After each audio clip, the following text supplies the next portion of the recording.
बिस्मिल्लाहिर्रहमानिर्रहीम अल्हम्दुलिल्लाहि वकफ़ा वसलामुन अला इबादिहिल्लज़ीना इस्तफ़ा अम्मा बाद। 11वां दर्स हदीस दौर हाजिर के फ़ितने और उनका इलाज। माक़बल में हम फ़ितने से मुतालिक तमहीदी बात सुन चुके हैं, जिससे कुछ बातें रह गई थी जो इंशाअल्लाह आज पेश की जा रही हैं। गुज़श्ता से पेवस्ता फ़ितनों में मुसलमान का तर्ज़ अमल क्या होना चाहिए। आका करीम अलैहिस्सलातु व तस्लीम ने इरशाद फरमाया, जब तुम लोगों को देखो कि उनके पास अहद की पासदारी नहीं रही और अमानत की अहमियत उनके यहाँ नहीं है और वो एक दूसरे से इख्तिलाफ़ का शिकार हो गए हैं और वो इस तरह हो चुके हैं, इस मौके पर आप सल्लल्लाहु अलैहि वसल्लम ने अपनी एक हाथ की उंगलियों को दूसरे हाथ की उंगलियों में डाला, यानी उलझी हुई सूरत हाल की तरफ इशारा किया, तो ये भी फ़ितने ही की सूरत है। अब्दुल्लाह इब्न अम्र रदियल्लाहु ताला अन्हु फरमाते हैं, मैंने अर्ज़ किया, या रसूलल्लाह, उस वक्त में हम क्या करेंगे।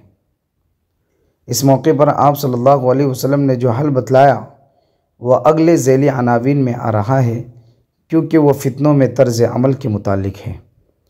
आप सल्लल्लाहु अलैहि वसल्लम ने फ़ितनों के तज़किरे के दौरान अखलाक़ियात के उमूमी बिगाड़ का ज़िक्र फरमाकर वाज़ेह कर दिया कि ये भी फ़ितने ही की एक सूरत है, जैसे बेहयाई का आम हो जाना, धोखाधड़ी करना, फ्रॉड करना, इन सब सारी चीज़ों का आम हो जाना, ये भी फ़ितने ही की सूरतें हैं। और मुसलमानों में अखलाकी गिरावट और उसके असरात क्या किसी फ़ितने से कम है। फ़ितनों में मुसलमानों का तर्ज़ अमल क्या होना चाहिए, आइए जानते हैं। अहादीस मुबारका में फ़ितनों के मुतालिक पेशिन गोइयों का इजहार इस बिना पर नहीं किया गया कि हम इंतज़ार करते रहे और फ़ितने पूरे होते देखते रहें, बल्कि इसलिए ख़बरदार किया गया ताकि हम मोहतात रहें और आका करीम अलैहिस्सलातु व तस्लीम के बताए हुए तर्ज़ अमल को इख्तियार करें।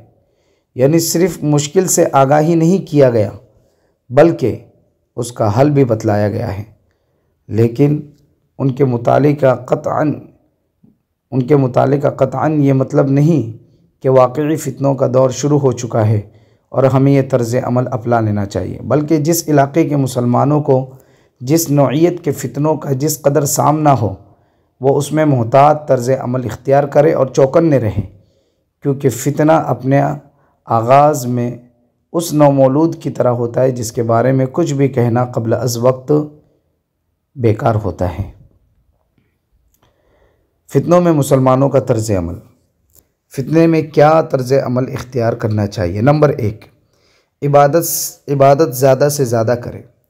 सय्यदना हज़रत माक़िल इब्न यसार रदियल्लाहु ताला अन्हु रिवायत करते हैं कि रसूलुल्लाह सल्लल्लाहु अलैहि वसल्लम ने इरशाद फरमाया, हरज यानी फ़ितनों के दौर में इबादत मेरी तरफ हिजरत करने के मुतरादिफ़ है।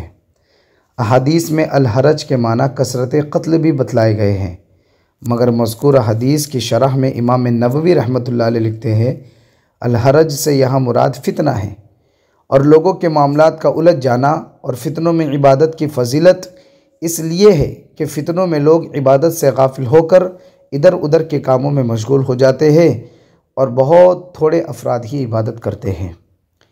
इबादत की ज़्यादातर नौइयत नमाज, रोज़ा और सदक़ा खैरात से मुताल्लिक़ हो, जैसा कि सय्यदना हज़रत हुज़ैफ़ा की हदीस गुज़र चुकी है।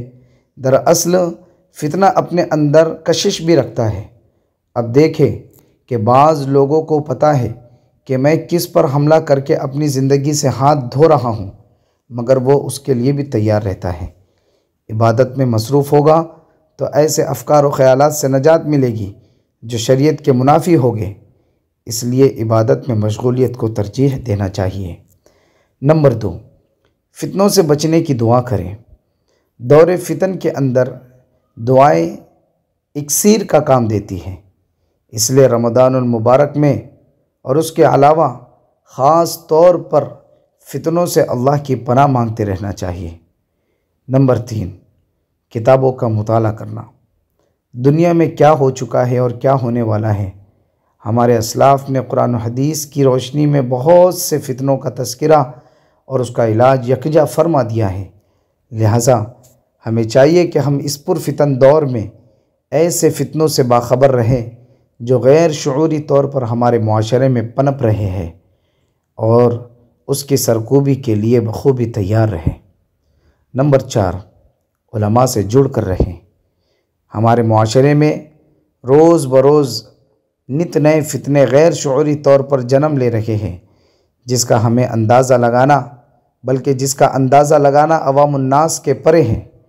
और ऐसे फितने दीमक की तरह आहिस्ता आहिस्ता मुसलमानों में इस्लामी तशख़्ख़ुस को अंदर ही अंदर खोखला किए जा रहे हैं। लिहाजा ऐसे फितनों की आगाही के लिए उलमा इकराम से जुड़कर उलमा इकराम से जुड़े रहें और अपने दीन व ईमान की हिफाजत करें। व सल्लल्लाहु तआला अला नबीना मुहम्मद व अला आलिहि व सहबिही अजमाइन।